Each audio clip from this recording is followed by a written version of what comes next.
तिखट प्रश्नांची तितकीच तिखट उत्तरं देणारे राजकारणी कोण, तर ते इतर कोणी नव्हे तर आशिष शेलार साहेब आहेत. आणि त्यांच्या या फेवरेट जॉईंट मध्ये आम्ही आलोय. एल्को तुमचा फेवरेट पॉइंट आहे बँड्रामध्ये असल्यामुळे का? लहानपणापासून. अच्छा. इथलं कोणतं पदार्थ? पाणीपुरी तर फेमस आहेच, पण आमच्या परचूची पाणीपुरी म्हणजे वर्ल्ड क्लास आहे. आता परचूसाठी इकडे आहेतच. परचू आहे. मला सांगत होते की तुम्ही एकत्र क्रिकेट खेळायचे लहानपणी. येस, एकत्र क्रिकेट खेळायचो, एकत्र हा व्यवसाय करायचा. त्यावेळेला ह्याची गाडी आता गाडीवर चालायचा. हातगाडीवर जे प्रकार होते त्याचे इथे विकल्यानंतर उरलेले आम्हाला मिळण्याची आम्ही वाट बघायचो. परचूचे उरलेले आयटम पण खायला आम्ही. ती दोस्ती एवढी लांब आहे एकदम. तो ईश्वराने त्याला आता खूप मोठा केलाय. अजून दिवसेंदिवस तो मोठा होईल. आणि याचं नाव पूर्ण आता दुबईमध्ये युरोपियन लोकांचं सुद्धा इथे स्थान आहे. पण पाणीपुरी का? म्हणजे इथलं कोण पाणी खाऊनच बघा. माझा उपवास आहे आज. कळणार नाही. तुम्ही पाणीपुरी खाताय पण इथलं तिखट पाणी चांगलं असतं, कसं असतं, काय असतं? नाही, मुळामध्ये इथलं पाणी जे आहे बिस्लरीचं पाणी. ओके.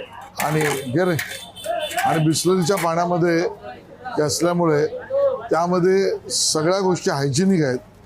आणि तो प्रामाणिकपणे प्रयत्न करतो की टेस्ट त्याची कायमस्वरूपी मेंटेन राहा. आणि सिंधी पुरी थोडीशी वेगळी असते ती. नाही, ही पुरी नॉर्मलच पुरी आहे. त्याच्यामध्ये मी वर्षानुवर्ष घालतो, दोन्ही करा. आणि याच्यामध्ये बर्फ टाकतो त्यामुळे ते थंड असते आणि त्यामुळे ती यावेळेला खायला मजा येते. काय बात आहे. गरमीत इथलं तुम्ही म्हणाला की पावभाजी पण तुम्हाला खूप आवडते. पावभाजी आवडते. आणि लहानपणाच्या आठवणी कॉलेज डेज मध्ये तुम्ही मित्रांसोबत येणं म्हणणं कसं, म्हणजे स्ट्रीट फूडचे तुम्ही शौकीन आहात, फूडी आहात, कसे आहात तुम्ही? खरं तर मी लहानपणापासून आम्ही कोकणी माणसं आहोत. आणि कोकणी माणसं ही नेहमी फूडीज असतात, शौकीन असतात. खायची आवड असते, वेगवेगळ्या ठिकाणी जायची आवड असते. मला स्वतःला त्या ठिकाणी जेवणाच्या जेवढ्या जॉईंट्स आहेत मुंबईत तिथे जाण्याची स्वतःहून आवड आहे. मी असा भटकंती धरणारा माणूस आहे. जेवता जेवता भटकंती. आणि आवडता पदार्थ कोणतं सर्वात आवडतं, म्हणजे असं एक जे तुम्ही आवर्जून खाता किंवा त्याचा आग्रह असतो की हा आपण याचा आस्वाद घेतला पाहिजे? पण सगळ्यात पहिला आवडता माझा प्रकार जो आहे तो वडापाव आहे. वडापाव. क्या बात. वडा उसळ पाव आहे. क्या बात. आणि या सगळ्यांबरोबर कुठली आवडतो वडापाव? कुठला आवडतो तुम्हाला? तो दादर आपला अशोकचा.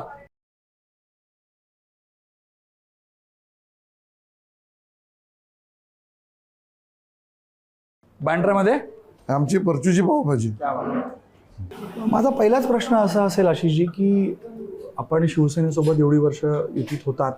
ही पहिली निवडणूक असेल जिथं शिवसेना विना किंवा उद्धव ठाकरे मातोश्री विना ही निवडणूक आहे. शिवसेना तुमच्यासोबत आहेच, पण मातोश्री विना ही निवडणूक असेल. बाळासाहेबांची संघटना, तर कसं याला पाहता, कसं सामोरं जाता? मुळामध्ये खरं नाही. खरं नाही यासाठी 2014ची निवडणूक आठवा.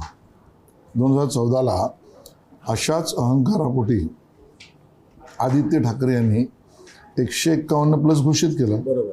आणि आदित्य ठाकरेंमुळेच आणि केवळ त्यांच्यामुळेच ती भाजप शिवसेनेची युती तुटली. कुठलीही चर्चा नाही, कुठलाही विषय नाही. 151+ आलं कुठून? त्यावेळेला युतीविना आम्ही लढलो किंवा तेही आमच्या विना लढले.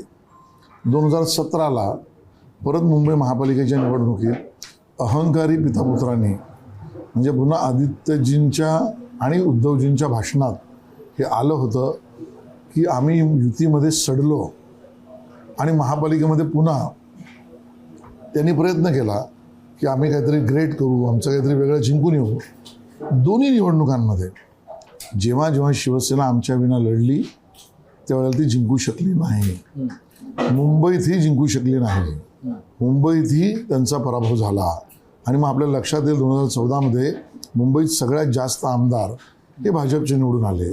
आणि महापालिकेमध्ये 84-82 म्हणजे जवळजवळ सेम आमच्या दोन्ही पक्षांचे निवडून आले. पण त्यांना सत्ता एक हाती घेता आली नाही. पण ठाकरेंना दावा आहे की सिंपती आहे. ठाकरेंचा दावा आहे की ज्या प्रकारे गद्दारी केली गेली त्यामुळं त्यांचा ह्या वेळचा विजय हा निश्चित आहे. आणि समजा मुंबईमध्ये देखील काही सीट्स आल्या किंवा महाराष्ट्रात आल्या तर ते छातीटोकपणे बोलू शकतील ना की आम्ही बघा आमचं एवढं सगळं केलं गेलं तरी आम्ही आमची ताकद दाखवली. मला बोलायला काही टॅक्स लागत नाही, GST काही बोलायला लागत नाही आणि वायफळ बोलायला तर बिलकुल नाही. दुर्दैवाने उद्धवजी आणि आदित्यजींची भाषणं ही महाराष्ट्र हित, मराठी माणूस देशासाठी काही करण्यासंदर्भात नाहीत. जसं राज ठाकरेंनी एक भूमिका घेतली की युवकांसाठी, त्यांच्या भवितव्यासाठी, त्यांच्या शैक्षणिक व्यवस्थेसाठी आम्ही या सगळ्या गोष्टी करतो. असं काही उद्धवजींचं आहे का? असं काही त्यांनी मागणी राहुल गांधी किंवा त्यांच्या इंडिया अलायन्सला ठेवली आहे का? नाही. ना ध्येय ना धोरण. उद्धवजींच्या पक्षांना ना ध्येय ना धोरण, ना कार्यक्रम, ना मतदारांची प्रामाणिकता. केवळ अहंकार, मी म्हणतो म्हणून. जसं ते मागे म्हणाले ना, संभाजीनगर काय बदलायची गरज आहे, औरंगाबाद संभाजीनगर मी म्हणालो ना, तर तुम्ही म्हणालाय ना म्हणजे काय? याच पद्धतीने उभाटा गट चालतो. आणि ज्या वेळेला त्यांना बोलण्यासारखं काही नसतं, करून दाखवण्यासारखं काही नसतं, त्यावेळेला भावनात्मक मुद्द्याचा मदत घेतो. पण तुम्ही म्हणता त्यांना सिंपती नाहीये. जे पक्ष फोडलं गेलं, तुम्ही आता पक्ष संपवण्याचा प्रयत्न केला. हे ते काही बोलो, आज एकनाथ शिंदेंना त्यांनी उचित स्थान दिलं असतं तर शिवसेना फुटली असती का? उचित स्थान म्हणजे मुख्यमंत्री केलं असतं 100%. कारण उद्धवजींनी घोषणा काय केली होती की मी काय शिवसैनिकाला मुख्यमंत्री करेन, मी माझ्याच परिवारातल्या माणसाला करेन नाही म्हटलं होतं. हेच जर पुतण्याला शरद पवारांनी स्वतःच्या मुलीच्या प्रेमापेक्षा जास्त उचित स्थान पक्षात दिलं असतं तर राष्ट्रवादी फुटली असती का? तुम्ही या प्रश्नाची उत्तर बघा. पण ते म्हणतात ना की महाविकास आघाडी जेव्हा ठरलं तर पवारांनीच आणि काँग्रेसने आग्रह केला की इतर कोणी नव्हे, जरी आघाडी चालवायची आहे उद्धव ठाकरेंना ती धुरा सांभाळावी लागेल. हेच उद्धव ठाकरे एकनाथ शिंदेंनाही बोलले होते की मी तुला करणार होतो. त्यांच्या आतमध्ये काय झालं मला एक पडायचं नाही. मुळामध्ये त्यांनी स्वतःहून बाळासाहेबांसारखी भूमिका घेतली असती की मी एका अर्थाने राज्य चालवण्याच्या बाजूने आहे, हे महाराष्ट्र पुढे जाण्याच्या बाजूने आहे, मला सत्तेचा मोह नाही. मोह आणि मायाजालात मुख्यमंत्रीपदाच्या खुर्चीच्या उद्धवजी अडकले आणि शिवसेना फुटली, हे त्या ठिकाणी चित्र आहे. पण हे फक्त उद्धवजींचं स्वप्न होतं का? इतर कोण मागे आहे? जी चर्चा होते, बोललं जातं की कोणाला इतर व्यक्तीला ज्या पद्धतीने आजकाल सिल्वर ओक त्यांना इन्फ्लुएन्स करतो आहे, अशा काही परिस्थितीत शिवसेनेची ही वाताहत व्हावी, उद्धवजी आणि शिवसैनिक वेगळे व्हावेत, बाळासाहेबांचे विचार आणि शिवसेना वेगळी व्हावी, शिवसेनेत गट पडावे, असं सिल्वर ओकमधून उपजलं असेल का, ही शंका दाट आहे. तुम्ही म्हणताय 14 पासूनच त्यांनी ह्याची सुरुवात केली होती, तर 14 ते 19 विरोध करत करत ते सत्तेमध्ये राहिले. प्रश्न असा आहे माझा की 14 ते 19 मध्ये तुम्हाला असं वाटत होतं का की 19च्या निवडणुकीनंतर शिवसेना असं काही पाऊल उचलू शकेल? कारण शिवसेनेचे काही नेते हे म्हणतायत की आमचं ठरलं होतं आणि आम्हाला हे दिसत होतं, प्रशांत किशोर फॉर्म्युला जो केला गेला की निवडणुकीनंतर जर असं त्रिशंकू काही झालं तर आपण वेगळा विचार करायचा. ही शंका होती तुम्हाला आधी? खरं सांगतो तुम्हाला, आम्ही उद्धवजी आणि बाळासाहेबांच्या विचाराने चालणारी शिवसेना याच्यावर आंधळा विश्वास ठेवला. चूक झाली. देवेंद्रजींनी तर पूर्णपणे ती चूक होती तुमची. असे आज मागे वळून बघितल्यावर मित्रांनी धोका दिला तर आपलंच चुकलं असं म्हणण्याच्या संस्कृतीतले ते आम्ही आहोत. आम्ही शिवाशब्द दुसऱ्याला देणारातले नाहीत. आम्ही त्यांच्यावर भरोसा ठेवला, आम्ही त्यांना ओळखण्यात चुकलो, आमचंच चुकलं. पण ते म्हणतात की तुम्ही धोका दिला. अमित शहांना ते खोटं म्हणाले, इथपर्यंत ते पोचले. अमित भाई इथं येऊन आम्हाला एक बोलून गेले, पण तसं झालं नाही म्हणून हा निर्णय घ्यावा लागला आम्हाला. आणि मला वाटतं बंद खोलीत कोण काय बोललं हे दोनच व्यक्ती सांगू शकतील. त्या बंद खोलीमधल्या चर्चेमध्ये अमित शहानी स्पष्ट सांगितलं, मी असं कुठलंही आश्वासन दिलं नाही. याचा अर्थ बंद खोलीत एकच माणूस हे सांगणारा निघतो, तो उद्धवजींच्या रूपाने दिसतो. आता ज्या वेळेला याला सबळ पुरावा बरोबर नसेल तर आपल्याला त्या ठिकाणी सर्कमस्टॅन्शियल एव्हिडन्सेस, परिस्थितीजन्य पुराव्यातनंच बघावं लागेल. आणि परिस्थितीजन्य पुरावे काय सांगतात? प्रत्येक विधानसभेच्या निवडणुकीच्या प्रचारात देवेंद्रजींच्या नेतृत्वात सरकार येईल. प्रत्येक देवेंद्रजींच्या भाषणात तर होतंच, उद्धवजींच्या भाषणात पण हेच होतं. त्याच पद्धतीने अमित शहाजी नरेंद्र मोदींच्या भाषणात हे होतं. त्याच पद्धतीने महाराष्ट्राच्या विधानसभेत सुद्धा देवेंद्रजींनी जी घोषणा केली निवडणुकीआधी की आम्ही येऊ, त्यावेळेला सुद्धा तीच घोषणा होती. याचा अर्थ उद्धवजी जे म्हणतात त्याला परिस्थितीजन्य पुरावा काहीच नाही, अमित शहा जे म्हणतात याला परिस्थितीजन्य पुरावा सगळीकडे आहे.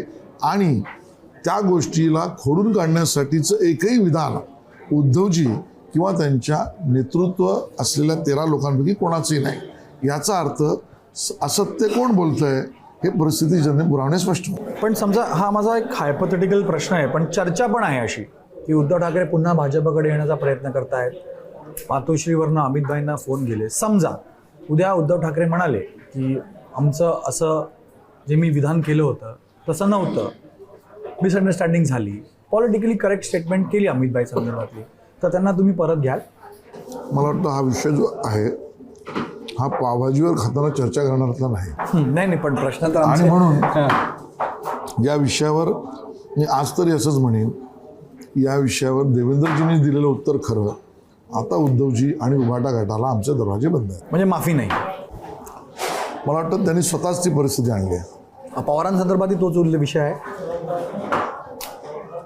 मला वाटतं पवार साहेबांनी या अगोदर 2दा आमच्याशी चर्चा करून आम्हाला फसवण्याचा प्रयत्न केला. यापुढे त्यांच्यावर भरोसा ठेवणं कठीण आहे. पण त्यांचे माणसं म्हणतायत की पवारांनी कोणतंच आश्वासन दिलं नव्हतं. त्यांचे नेते दबाव आणत होते, त्यांचे नेते वारंवार म्हणत होते की आपण बोललं पाहिजे, चर्चा केली पाहिजे. म्हणून पवार म्हणाले चर्चा करण्यात काय जात नाही, चर्चा करू नये. पण निर्णय त्यांचा अंतिम असणार होता आणि ते कधीच भाजपसोबत जाणार नव्हते. मला वाटतं या आधी मी बोललो आहे, आपल्या चॅनलवर बोललो आहे, 2017-18ची घटना आहे, ज्या काळामध्ये स्वतः पवारसाहेब अमितभाईंना भेटलेत. स्वतः त्यावेळेला सुनील तटकरे अध्यक्ष होते, पवारसाहेबांबरोबर भेटलेत. सेनेला सोडून तुम्ही माझ्याबरोबर करा, हा पवारसाहेबांचा आग्रह होता. पण तुम्ही तो आणि पुन्हा आमचीच चूक झाली हो. त्यावेळेला झालं सर. उद्धवजींच्यावर आणि बाळासाहेबांच्या विचारावर प्रेम आणि उद्धवजींवर भरोसा ठेवला. आणि आम्ही म्हटलं नाही, पवारसाहेब हे होऊ शकत नाही. तुम्ही आणि आम्ही शिवसेनेला सोडून, जरी तेव्हाही शिवसेना आणि उद्धवजी आम्हाला प्रचंड त्रास देत होते, कधी राजीनामे, कधी देव, कधी देश, कधी धर्म, कधी सरकारच्या विरोधात बोलून. आम्ही म्हटलं आम्ही हिंदुत्वासाठी बरोबर आहोत, आम्ही त्यांना सोडू शकत नाही. आपण तिघं मिळून पाहिजे तर करू, पण त्यांना न सोडता होऊ शकत नाही. त्यावेळेला पवारसाहेब तर आलेच होते की. आणि म्हणून तो प्रसंग तेव्हाचा, आणि तेव्हापासून राष्ट्रपती राजवट 2019ला लावताना तर पवारसाहेबांनी तर त्याच्यामध्ये आग्रही भूमिका घेतली आहे. त्यामुळे पवारसाहेब आज काही म्हणू, पवारसाहेबांचं असत्य हे आपल्याला महाराष्ट्रातल्या जनतेला नवीन नाही. पण मला पुन्हा तोच प्रश्न येतो की अमितभाईंना खरोखर मातोश्रीवरून फोन गेले, ही चर्चा राजकीय वर्तुळामध्ये आहे. आत्ताच्या घडीला उद्धव ठाकरे शिवसेनेचे काही नेते म्हणतात की वाराणसीला मोदींना भेटण्याचा प्रयत्न झाला, अमितभाईंना भेटण्याचा प्रयत्न झाला. खरोखर त्यांच्याकडनं प्रयत्न सुरू आहेत? मला वाटतं याच्यावर मला माहिती नसताना मी बोलणं बरोबर नाही. आम्हाला व्यक्तीचा विरोध नाही, आम्हाला विचारांचा विरोध आहे. आणि उद्धवजींनी जर तो प्रयत्न केला असेल तर उद्धवजींनी स्वतःच महाराष्ट्राला देशाला स्पष्ट करावं. याच्यावर मी भाष्य काय करू? म्हणजे प्रयत्न केला असेल म्हणजे तुम्ही, कारण अमितभाईंना आजच्या तारखेला महाराष्ट्रातला कोण नेता सर्वात जवळचा असेल किंवा ज्यांच्या संबंधांबद्दल नेहमी चर्चा असते ते तुम्ही आहात. अमितभाईंना तुम्ही भेटता, महाराष्ट्राची स्थिती त्यांच्याशी डिस्कस करता. तर अमितभाई तुम्हाला असं कधी बोलले की हे त्यांचे प्रयत्न सुरू आहेत? कारण तुमच्याशी डिस्कस करूनच पुढचा काही निर्णय होईल जर उद्धव ठाकरेंसंदर्भात घ्यायचा असेल तर. मला वाटतं ती चर्चा माझ्याशी होणार नाही. आणि सगळेच विषय देवेंद्रजींशी अमितभाई बोलत असतात. त्या दोघांचं काही बोलणं झालं असेल तर मला माहीत नाही.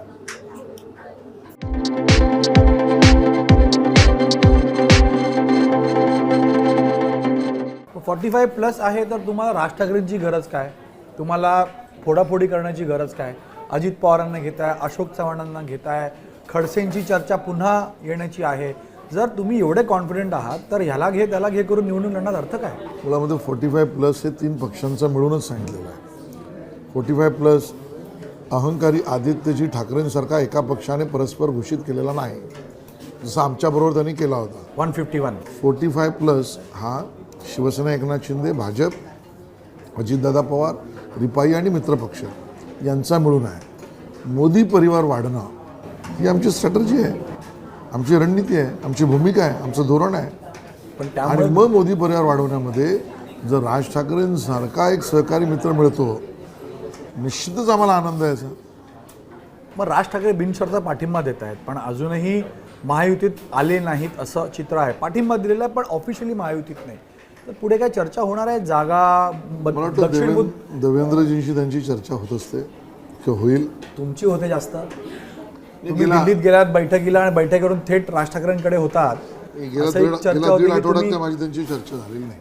नाही पण त्यावेळेला तुम्ही दिल्लीतून येता आणि थेट तुमची भेट होते म्हणून चर्चा अशी की तुम्हीच त्याच्यामध्ये म्हणजे पुढे आहात. जी बोलणी सुरू आहे जी चर्चा सुरू आहे यात मी पुढे नाही आणि मी चर्चेतही नाही. चर्चेत नाही. तुम्ही तुमचे मित्र आहेत ते तुम्ही वारंवार जात असता. कधी आम्हाला कळतं कधी आम्हाला कळत नाही.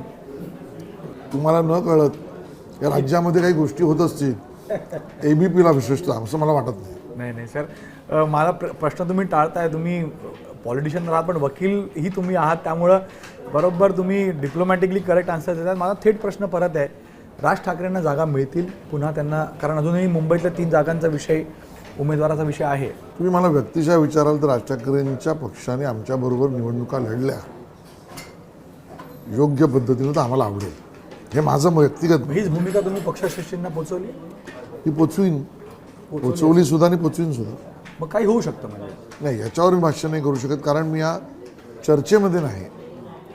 ना भाजपकडून ना राज ठाकरेंना मी भेटलो आहे ह्या विषयावर. पण पाठिंबा म्हणजे प्रचारही करतील तुमच्यासाठी. आमची अपेक्षा आहे त्यांनी प्रचार करावा.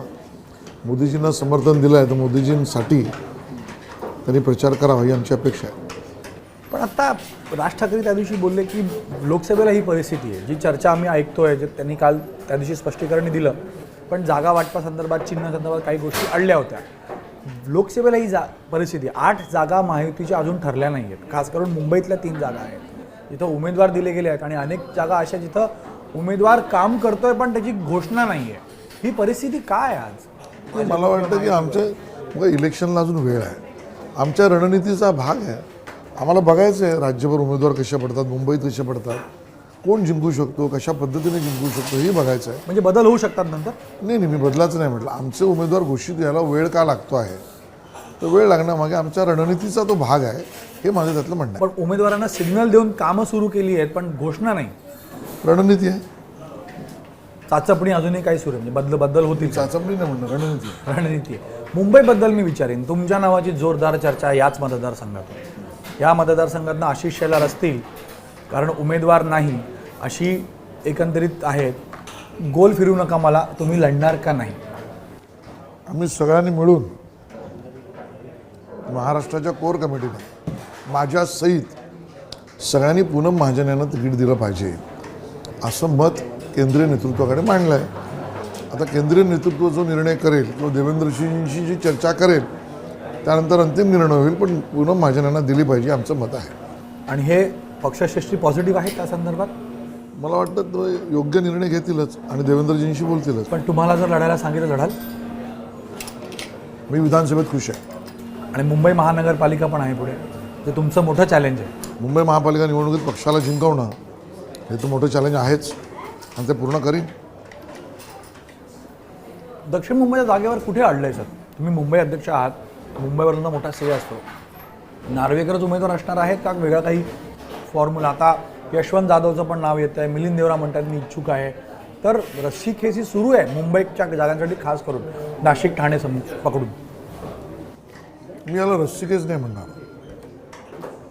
मी याला असं म्हणेन की योग्य कोण जिंकण्यासाठी कुठला पक्ष आणि कोण उमेदवार याचं मूल्यमापन रिअसेसमेंट चालू आहे. आणि ज्यावेळेला अशी लोकशाहीमध्ये चर्चा होते तेव्हा त्याचं स्वागत केलं पाहिजे की गणेश ठाकूर चांगला जिंकू शकतो का आशिष शेलार जिंकू शकतो. या चर्चेमध्ये तो संवाद आहे त्यामध्ये वितुष्ट बिलकुल नाही. पण मग क्लॅरिटी आहे उमेदवारांची. आता असं कळतं की उत्तर पश्चिममध्ये तर वायकरांच्या नावाची चर्चा सुरू झाली. तिथे उमेदवार मिळत नाही शिवसेनेला. जर महायुती एवढी पॉवरफुल आहे तर 3 जागा का रोखून ठेवल्या आत्तापर्यंत. मी सांगितलं ना एक तर रणनीतीचा भाग आणि योग्य निवडून येणारा पक्ष आणि उमेदवार कोण यामध्ये 3 पक्षांची मिळून चर्चा. मला वाटतं हीच खरी स्ट्रेंथ आहे आमची. म्हणजे बंड नाराजी हे टाळण्यासाठी तुम्ही एबी फॉर्म मला वाटतं हा सगळा भाग दुय्यम आहे. निर्णय करताना वेल इन्फॉर्म्ड वेल डिसिसिव्ह असला पाहिजे. तो जिंकण्यासाठीच असला पाहिजे. त्याला पुरेसा वेळ आवश्यक असला तर घेतला पाहिजे. हा रणनीतीचा भाग आहे. पण भाजप शिवसेनेमध्ये जागांसाठी खूप वादविवाद आहेत. ठाण्याची जागा भाजप मागते, नाशिकला राष्ट्रवादीला दिली आहे, मला वाटतं या बातम्या शिवसेना नाराज आहे असंही म्हटलं जातं. या बातम्या आहेत यामध्ये तथ्य नाही. पण ठाणा मग काय मुख्यमंत्र्यांचा बालेकिल्ला पुन्हा सांगेल कोण जिंकू शकतो, कुठला पक्ष आणि कुठला व्यक्ती. म्हणजे शिवसेना जिंकू शकत नाही तुम्ही म्हणताय ते. मी असं म्हटलेलं नाही आहे. मी म्हटलं ह्याच्यावर चर्चा चालू आहे. मग तुम्ही जे उमेदवार बदललेत, खास करून मनोज कोटक या संदर्भातला विषय बदलावा लागला. त्या दिवशी किरीट सोमय्या आले, ते म्हणाले की मनोज कोटक यांच्या डोक्यात हवा गेली होती म्हणून बदललं. हवा म्हणजे काय? मला वाटतं ह्याचं उत्तर किरीट सोमय्याच देतील. पण मी तुम्हाला एक सांगेन, मनोज कोटक यांनी उत्तम काम केलं. त्यांनी नगरसेवक म्हणून उत्तम काम केलं, खासदार म्हणून उत्तम काम केलं. मिहीर कोटे ज्यांना उमेदवारी दिली, आजच्या रणनीतीची आवश्यकता होती म्हणून त्यांना दिलं आहे आणि तो मनोज कोटक यांच्या सहमतीने दिलेला निर्णय आहे. आणि भाजपमध्ये जी इनकमिंग दिसते आजच्या तारखेला, ती विधानसभेला डोकेदुखी ठरणार नाही. 48साठी तुम्ही एवढं सगळं सुरू आहे. 288मध्ये भाजपला एखादी सत्ता आणण्याचा तुमचा विश्वास किंवा तुमचं जो स्वप्न आहे महाराष्ट्रामध्ये, त्याला पाहता तुम्हाला जर 288मध्ये 4-3 भाग करावे लागले तर भाजप कसं? हा प्रश्न भाजपला काय विचारता आपण नुसता? राष्ट्रवादी काँग्रेस, शरदचंद्र पवार साहेब, महाराष्ट्रातले जेवढे जुने जाणते आमचे नेते, त्यांनाही बाळामामा लागतो बाहेरून आणलेला, त्यांनाही विजयसिंग मोहिते पाटलाच्या घरातला माणूस वागतो त्यांच्या पक्षात नसलेला बाहेरून आणलेला. मी असंख्य उदाहरणं देईन. आज मनसेमधनं कोणतरी निघालं त्यालाही शिवबंधन मानताना उद्धवजी दिसतात. त्या ठिकाणी हे सगळे पक्ष काय करतात? आम्ही ज्याला उमेदवारी नाकारली त्या पाटलांना घ्या जळगावमध्ये, त्यांना बांधा शिवबंधन. हे प्रकार काय आहेत? त्यामुळे प्रश्न भाजपला विचारू नका. हे केवळ भाजपला 288चा मी प्रश्न विचारतो की विधानसभेला कसं होईल? विधानसभेला नक्की आम्ही सहकारी पक्षांबरोबर जिंकू, याबद्दलची योग्य वेळी का मैत्रीपूर्वक लढाई लढाल आणि मग एकत्र याल? आम्ही महायुती म्हणून एकत्र लढू आणि जिंकू. मग भाजप कितीवर लढणार? 288 पैकी शिवसेनेला द्यायचंय, राष्ट्रवादीला द्यायचं? आज तर लोकसभा निवडणुका होऊ द्या, लोकसभेनंतर ठरवू. सगळ्यांना घेऊन चालू. सगळ्यांना घेऊन चालणार हो. का मैत्रीपूर्वक लढत नंतर एकत्र सगळ्यांना येणार? घेऊन चालू. खडसे साहेब पुन्हा येत आहेत पक्षामध्ये? असं ते स्वतःच म्हणाले. हो, खडसे साहेब पक्षामध्ये प्रवेश करणार असं ते स्वतःच म्हणाले. देवेंद्रजी म्हणाले जो मोदीजी के परिवार पे आएगा उसका स्वागत करेंगे. म्हणजे घर वापसी सगळ्यांची होते. आनंद आहे ना मला. जर होत असेल लोकांना तुमच्यावर टीका केली, सीडी ईडी सगळं सांगितलं, सगळे मला वाटतं या सगळ्या गोष्टींपेक्षा आम्हाला जे लहानपणापासून स्वयंसेवक म्हणून गीत शिकवलं आहे ते महत्त्वाचं वाटतं. असू आम्ही सुखाने पत्थर पायातील मंदिर उभारणे हेच आमचे ध्येय. ते मंदिर उभं राहत आहे ना, मंदिर म्हणजे राम मंदिरासहित राष्ट्र मंदिर. त्या ध्येयासाठी जे करायला लागेल, कधी स्वतःला खस्ता करायला लागलं तरी सुद्धा ते आम्हाला मान्य आहे. धन्यवाद सर. तर आशिषजी खूप खूप धन्यवाद तुमचे. तुम्ही दिलखुलासपणे आमच्याशी चर्चा केली आणि अनेक प्रश्नांची तुम्ही उत्तर दिलीच नाहीत आम्हाला. तुम्ही तुमच्यातनं उत्तर काढा, बिटवीन द लाईन्स बघा, या हिशोबाने बघते. पण खूप मजा आली. तुमचं आवडतं हे जॉईंट आहे एल्को पाणीपुरी सेंटर. इथं आम्ही लहानपणापासून कॉलेजमध्ये येतो इथे आणि तुमचे मित्र आहेत. आज आस्वाद घेता आला, प्रश्नांची उत्तरं मिळाली आणि तुम्हाला आमच्याकडनं शुभेच्छा की येणारं आव्हान तुम्ही चांगल्या रीतीने सामोरं जाल आणि पाणीपुरी खायला 6 जून नंतर आपल्याला परत पुन्हा भेटू, नक्की भेटू इथेच पाणीपुरीला. थँक्यू. तर आशिष शेलारजी आपल्यासोबत होते. व्यस्त शेड्यूल आहे, त्यातनं जास्त वेळ घेणार नाही आपण त्यांचा, पण त्यांनी आपल्या प्रश्नांची उत्तरं दिली आहेत आणि मस्त बातम्याही दिलेल्या आहेत. नमस्कार.